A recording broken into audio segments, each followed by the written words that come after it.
আজকের সন্ধ্যায় যে বিষয়টি নিয়ে আলোকপাত করার জন্য আজকে আলোচনায় আমরা বসেছি, আজকের বিষয়টি হচ্ছে হৃদয়ে হৃদয়ে সমাজ গড়ে ওঠে, বিদ্বেষের মধ্য দিয়ে নয়।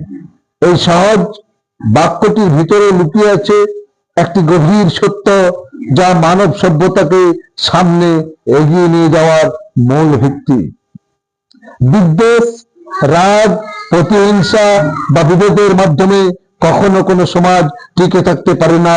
এগুলো মানুষের মনকে ভাঙে, সম্পর্ককে দুর্বল করে আর অগ্রগতির পথকে আটকে দেয়।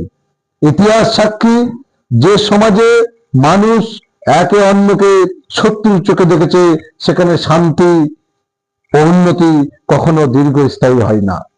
কিন্তু মানুষের হৃদয় খুলে একে অন্যকে গ্রহণ করেছে, পার্থক্যগুলোকে সম্মান করেছে, অন্যের দুঃখে কষ্টের পাশে দাঁড়িয়েছে, তখনই প্রকৃতভাবে সমাজের ভিত শক্ত হয়েছে।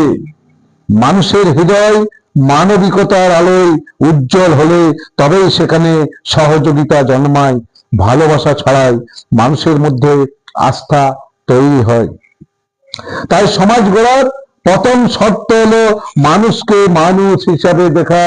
সমাজ গড়ার প্রথম শর্ত হলো মানুষকে মানুষ হিসাবে দেখা এবং তার প্রতি সহানুভূতি রাখা এবং নিজের হৃদয়ের উষ্ণতাকে অন্যের প্রতি ভাগ করে দেওয়া। বিদ্বেষের অন্ধকার দূর করে হৃদয়ের আলোয় সমাজকে এগিয়ে নিয়ে যায় সভ্যতা, শান্তি ও অগ্রগতির দিকে। এই আলোকপাতটি সমাজ গঠনের এই ভিডিওটিকে লাইক, সাবস্ক্রাইব এবং কমেন্টস করবেন, এই অনুরোধ আপনাদের কাছে রাখছি।